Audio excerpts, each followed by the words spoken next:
Estamos de vuelta en Punto Económico y ahora nos acompaña el abogado José Verón, él es socio del Grupo Verón y vamos a hablar con él de lavado de activos. Pero antes vamos a pasar un video de las declaraciones que con respecto a este tema ha hecho el Premier.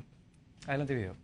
A aquellos que violan la ley en perjuicio del Estado, los narcotraficantes, los lavadores de activos, los que cometen delitos contra el Estado, financiarán, como dice la ley expedida el año pasado por el gobierno del presidente Humala, financiarán las actividades de lucha contra el delito.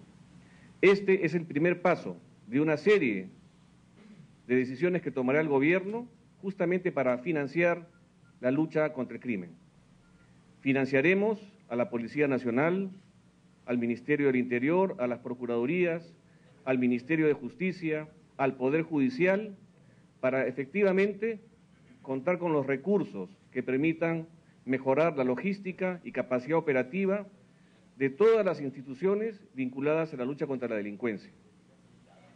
Esto sin perjuicio, sin duda alguna, de las mejoras presupuestarias que está haciendo el gobierno en atención a esto que es el principal problema del país, que es la delincuencia. En el aspecto concreto del lavado de activos, quiero señalar que tenemos avances importantes. La ley de lavado de activos, la nueva ley expedida el año pasado, es una ley precursora en América Latina.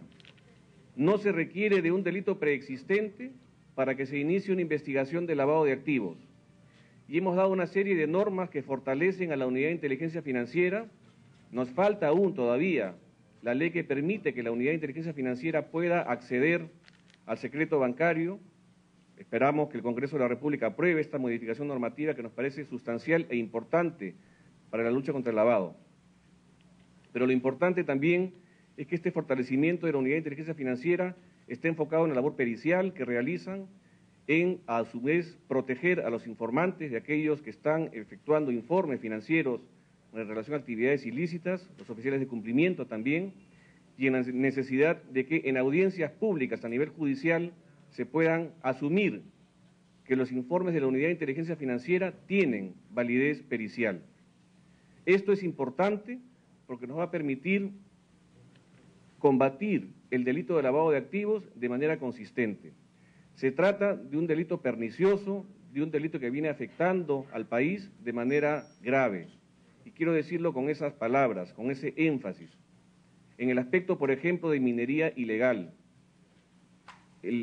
la lucha contra la minería ilegal tiene que tener un enfoque inteligente y así lo hemos diseñado con el general Urresti y con todos los sectores a efectos de poder determinar de manera, repito, inteligente los puntos de convergencia más importantes en donde esta actividad ilícita se viene desarrollando. En el aspecto jurídico, en el aspecto de control de combustible, pero también en el aspecto vinculado al lavado de activos de la minería ilegal, que se está lamentablemente desarrollando de manera grave en el país.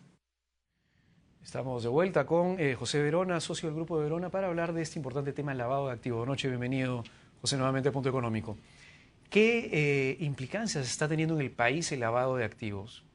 Definitivamente es una práctica que tuvo y que muchos investigadores han señalado como una práctica de 20.000 millones de dólares anuales. Ni siquiera hablamos de una práctica de 1.000 millones, sino 20.000 millones de dólares anuales. No se sabe en realidad, no hay una cifra exacta, se entiende que supera esta cifra. Saludo definitivamente la iniciativa que ha tenido el gobierno. O sea, derivar, la semana pasada la SUNAT le derivó 2 millones de soles a la Fiscalía para el control de los insumos químicos controlados, de los cuales también se usan para la droga. Y ahora de nuevo el gobierno le da 2 millones de soles a la Fiscalía para constituir las fiscalías de lucha contra el delito de lavado de activos. Definitivamente es una noticia que todos los peruanos debemos de estar orgullosos. ¿Cuál va a ser el procedimiento? ¿Quién denuncia? ¿La Fiscalía simplemente va a denunciar directamente? Es decir, ¿cómo va a funcionar todo el procedimiento bajo Hay un grupo de peritos que el Premier le ha llamado peritos élite, que son los que se van a encargar de determinar esta información. Definitivamente los órganos que van a alimentar de información va a ser la UIF, la Unidad de Inteligencia Financiera, va a ser SUNAT, que también cumple su rol. Definitivamente cuando hablamos de lavado de activos hablamos de un blanqueamiento del dinero producto de un dinero origen, de un delito fuente, de un delito origen. Entonces cuando se comete hay un dinero en efectivo, un dinero que lo tiene la gente en efectivo.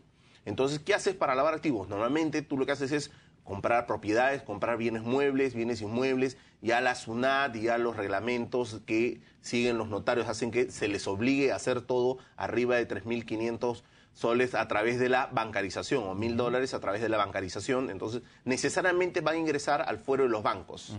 Al entrar al fuero de los bancos, para que nuestros televidentes lo tengan claro, entran en el mundo de las SUNATs, en el mundo tributario, porque hay el ITF. Y a través del ITF se sigue la pista del movimiento, la cantidad de movimiento que hay en esa cuenta. Con el ITF se puede deducir.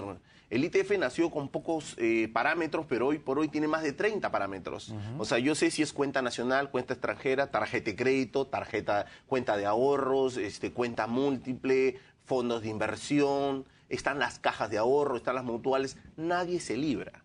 O sea, tú tienes dinero en efectivo y quieres ingresarlo al sistema legal, al sistema bancario, para poder comprar con estos activos y llegar a un lavado, definitivamente SUNAT va a tener conocimiento. Ahora, ¿SUNAT tiene ya conocimiento? Porque si hay 20.000 millones de dólares que se mueven en lavado de activos, que no es poca plata, y entiendo que, digamos, es una cifra que no es exacta porque ahora no se puede medir, justamente porque es plata que está fuera del sistema. Digamos, ¿esos 20.000 millones de dólares pueden ser ya detectados? Eso es lo que me dices. ¿Hay suficientes instrumentos como para poder detectar ya esos 20.000 millones de dólares? ¿Y qué es lo que se tendría que hacer? Definitivamente los instrumentos están. Ahora, este gran paso que se está dando al crear las fiscalías especializadas en delitos de lavado de activos va a hacer que los fiscales tengan sobre la mesa solo delitos de esta naturaleza. Acuérdate que cuando hablamos de delito de lavado de activos es un delito resultado de un delito origen. Hay que probar primero si hay secuestro, si hay terrorismo, si hay narcotráfico, y prueba de esto se compraron los otros activos. Entonces, los peritos especializados, los peritos élite, como le ha llevado el Premier, tienen en sus manos la labor de probar, de generar pruebas materiales. Estos delitos no se pueden sentenciar por dichos, tienen que sentenciarse por cadenas. Y esto va a cerrar las brechas para el narcotráfico y las brechas para la corrupción. Porque el único fin que tienen estos delincuentes de generarnos actividades de extorsión o actividades de venta de narcotráficos es generar dinero que no lo van a poder usar en efectivo. Definitivamente tienen que blanquearlo, y es en ese momento donde el Estado va a atacar con Unidad de Inteligencia Financiera, SUNAT, estos fiscales especializados y los peritos élite que tienen la función de reconstruir qué es lo que se hizo con este dinero y cómo fue mal habido para comprar estos activos. ¿Los peritos élite ya existían antes de este anuncio? No, no existían antes. Recién se están creando. Así es. Así como las fiscalías especializadas. ¿Tampoco habían fiscalizadas? Tampoco había. Tampoco. Okay. Es una reciente creación. Es más, ni siquiera están en funciones. El anuncio ha sido tanto del fiscal Peláez, a quien desde aquí lo saludo a nombre de todos los abogados por esta misión que está teniendo. En 2 semanas ha anunciado que van a estar en actividad. Yeah. Un hecho que hay que resaltar es de que estos 2 millones, si bien es cierto, los primeros 2 millones de la semana pasada de SUNAT para Fiscalía viene por recaudación de SUNAT, pero los 2 millones de hoy es histórico. Es la primera vez de que el gobierno deriva dinero de la venta de inmuebles de la corrupción, o sea, inmuebles incautados a corruptos, los han vendido y ese dinero sirve para luchar contra la corrupción. Entonces eso es anecdótico y es histórico, claro, ¿no? Es una señal, digamos, de lo que se quiere hacer, ¿no?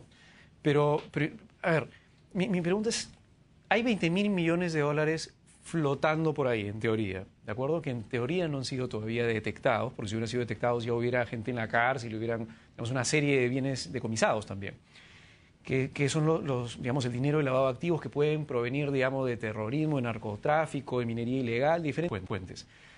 Estos 20.000 millones de dólares, lo que entiendo es que, dado que, es decir, la gran diferencia entre el antes y el ahora es que antes no existían peritos que tuvieran la capacidad de poder traquear las operaciones de origen y pudieran armar un caso. No existían las fiscalías que conocieran específicamente cómo funciona el tema y son, digamos, fiscalías especialmente hechas para el tema de lavado de activos.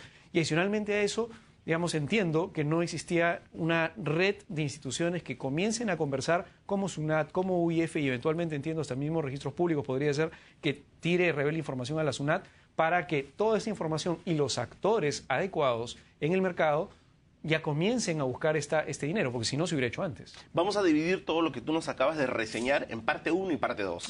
La parte 1 es hemos dado el paso de crear fiscalías especializadas en delitos de lavado de activos y hemos creado algo que vamos a ver en las próximas semanas, que son los peritos élite. Funcionarios, contadores, administradores, ingenieros, especialistas en reconstruir cómo se adquirió este inmueble, cómo se adquirió este bien, cómo se adquirió este activo, que puede ser un activo dinerario o no dinerario. Entonces ellos van a ser especialistas en reconstruir y van a dar la fuente. Esa es parte 1. Ese paso ya se dio. La parte 2, que es lo que se viene, es la integración de todos los sistemas. O sea, acuérdate que esto es resultado de una comisión de la lucha contra la corrupción que la preside el Premier. Entonces esa comisión, donde tiene un sillón, la SUNAT tiene un sillón, la UIF tiene un sillón, la Fiscalía tiene que ser la Policía, tienen que constituir una mega comisión o una mega institución que concilie información. La información que tiene registros públicos es vital para que la cruces con la información de SUNAT. Así es. Oye, ahí está la información de todos los que han comprado últimamente inmuebles. La pregunta es con qué plata compraste el inmueble, ¿no? No solo inmuebles. Mira, si alguien tiene acciones de Bolsa de Valora por 20 millones de dólares y en los últimos 5 años ha declarado 100 mil dólares, ¿cómo las compró? No solo eso, hay muchas personas que usan offshore. Han hecho envíos en los últimos 5 o 10 años, han hecho envíos de Perú a offshore en extranjeros. Estos, al salir del Perú, han pagado el ITF. SUNAT tiene y goza de esa información rica que al cruzarla con la UIF, al cruzarla con registros públicos, van a poder obtener realmente la historia de cómo se formó, cómo se amasó este patrimonio mal habido. Estamos ante un paso importante. Recordemos de que somos el primero o segundo productor de cocaína en el mundo. Entonces, definitivamente, este dinero, ¿dónde termina? ¿En qué paraísos? Y es una actividad que, bajo este nuevo esquema que está instaurando el presidente Ollanta, tiene los días contados. ¿Cuáles son las penalidades que van a tener los lavadores? La gente que lava dinero. Definitivamente para todos va a ser cárcel efectiva. Estamos hablando de un escenario donde la prueba es la que va a tener su fin. Hemos vivido muchos actos o muchos años donde se han denunciado actos de lavado que no han sido probados, que han tenido que ser absueltos porque falló la prueba. Entonces, el kit aquí no va en que hayan agravado la pena. El kit va en que han retrocedido un paso en la investigación judicial y va a haber una serie de instrumentos que van a permitir dar una prueba material, prueba irrefutable, que ahora, teniendo las bases del nuevo Código Procesal Penal, donde uno va a tener la terminación anticipada del proceso, los abogados de estos delincuentes, de estas personas que hacen el lavado de activos, van a tener que pensarlo 2 veces si quieren irse a un proceso o dicen, oye, hay tanta prueba material, esto es irrefutable, mejor acepta y vas a una condena menor. Porque si nos vamos a ir a un proceso que va a demorar 3, 4, 5 años, tenemos que aumentamos la carga del Poder Judicial y al final no vamos a tener los resultados que esperamos. Para poner ejemplos prácticos y para de repente la gente, alguien que nos está viendo y está efectivamente cometiendo estos delitos, lo tenga clarísimo. Por ejemplo, pensemos en minería ilegal. Imaginemos gente que extrae efectivamente, digamos, que hace minería ilegal, que extrae oro, por ejemplo, en la selva. Este oro se vende, ¿de acuerdo? Y genera, digamos, bastante dinero, una ingente cantidad de dinero. Y esta persona lo que va a hacer es, por ejemplo, comprar propiedades, comprar vehículos, de repente poner negocios, comprar acciones en la bolsa, lo que fuere. ¿Qué es lo diferente? ¿Qué existía antes? ¿Y por qué no se podía, digamos, atrapar a estas personas? ¿Y qué es lo que va a suceder en la práctica ahora, en este ejemplo en específico, por ejemplo?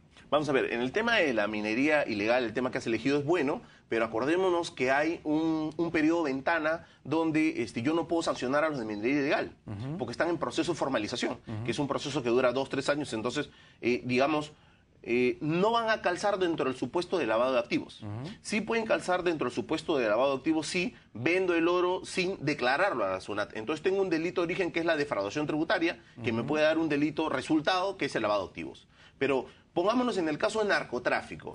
Yo tengo unos narcotraficantes, pongámonos como ejemplo, unos narcotraficantes que producto de esto han extorsionado.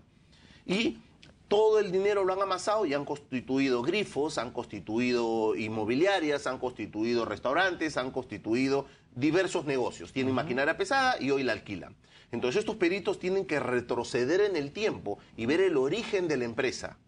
Oye, constituyeron la empresa con 20 millones de soles. Y los aportantes son Jaime, Magali y Manuel.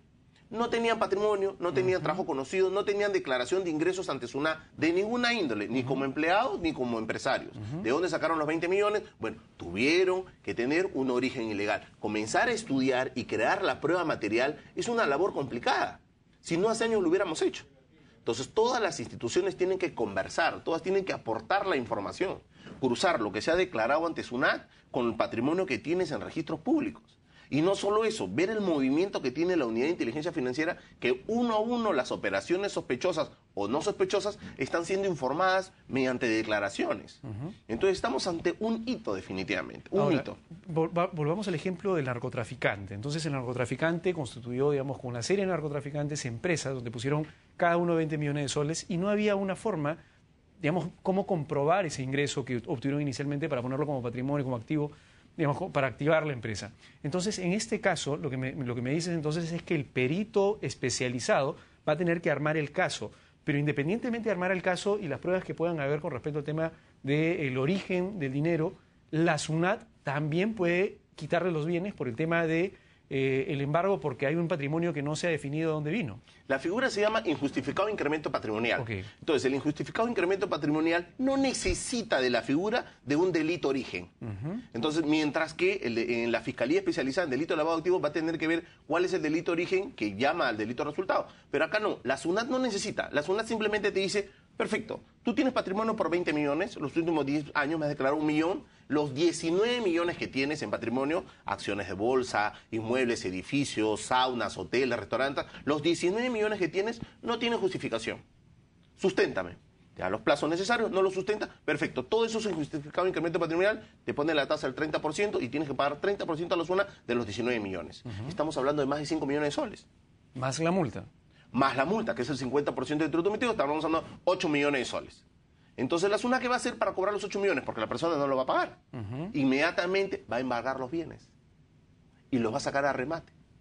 Y vamos a tener el ingreso del dinero. Es otra herramienta de lucha contra la corrupción, de lucha contra el lavado de activos. Eso quiere decir que van a ser dos caminos paralelos, que se van a complementar, los que van a comenzar a suceder ahora. El tema de, digamos, la gente que va a comenzar a investigar, estos peritos especializados que van a investigar el origen del problema, como, por ejemplo, si es que fue narcotraficante. Efectivamente, ¿fue este señor o no fue? ¿Hay pruebas para que este señor...? Esa labor la tiene la Fiscalía. Por eso, pero van a hacer entonces dos caminos paralelos complementarios, lo que se van a comenzar a hacer ahora. Y el tema de la SUNAT, que independiente, si no tiene que probar ningún delito ni nada, simplemente ve, oye, esta persona ha sacado de la manga 20 millones de soles, ¿de dónde salió? Págame el impuesto a la renta que me des, porque estoy asumiendo que el ingreso es total, o sea, págame el 30% de todo el dinero que tú tienes, porque no hay de dónde lo demuestres y por lo tanto asumo que es un ingreso y es impuesto a la renta, más la multa es 50%, o sea, 45% en total de todo lo que supuestamente te ha ingresado. Definitivamente por ambos caminos vamos a poder luchar contra este delito. No solo eso, la SUNAT hace semanas nos ha dado la noticia que con la caída de los precios de los minerales, con la caída de la exportación de minerales, porque ha caído la demanda mundial, ha caído en 2.000 soles la recaudación. Entonces SUNAT ahora tiene las puertas abiertas para, mediante este mecanismo, poder recaudar los 2.000 millones de soles que pensaba que no iba a recaudar. Porque es un procedimiento donde yo voy a cruzar información de bienes contra lo declarado. En el caso de la SUNAT ya tenía esta posibilidad de embargar, digamos, el 45% del ingreso desde hace tiempo, ¿es reciente? ¿Desde cuándo tiene esta posibilidad? Desde la creación de SUNAT. Es parte de la ley del impuesto a la renta. ¿Y nunca se hizo? No, sí se ejecuta. Lo que pasa es de que es una auditoría que toma su tiempo y hay que investigar. Acuérdate que antes la SUNAT tenía la UEI, la Unidad Especial de Inteligencia Tributaria, que estaba a cargo de Marco Miyachiro. Entonces, quien se encargó de los casos más importantes. Hablamos de Pedro Antonio Chula Álvarez, hablamos de la primera vez que Ceballos de Aerocontinente entró a la cárcel, hablamos de casos emblemáticos que se conocen a nivel nacional. Y lo que va a suceder ahora, entiendo, es que va a hacer una acción más continua, digamos, o va a tener capilaridad esta acción, ¿eso entiendo? Todo se va a alinear. Acuérdate que el presidente del Consejo de Ministros, Jiménez, ya ha señalado que la lucha es frontal. Entonces SUNAT es uno de los brazos fuertes. No dejemos atrás a la Unidad de Inteligencia Financiera, que es la que directamente maneja la información de los bancos. Entonces todo este mecanismo, todas las herramientas del Estado van a confluir en una sola estrategia, a fin de reconstruir el origen de este patrimonio. De acuerdo. Entonces, muchos abogados criticaban la ley de pérdida de dominio, pero la ley de pérdida de dominio no es otra cosa que, una vez que hemos probado todo esto, vamos a que este patrimonio regrese al Estado, porque sabemos que el origen fue mal habido. Así es, fue ilícito. Y bueno, y me imagino que dentro de los orígenes también van a haber actos de corrupción. Definitivamente. Con lo cual, el incentivo, ojalá, para toda la gente que hace corrupción, sobre todo en el Estado, digamos, disminuye el incentivo para que se haga. Lamentablemente el tiempo se nos fue, José, pero en todo caso, bueno, veamos que efectivamente esto se logre en la práctica y el lavado de activos se combata frontalmente. Muchas gracias por venir a Punto Económico y volvemos con más en la tercera parte del programa para hablar de agronegocios. Volvemos.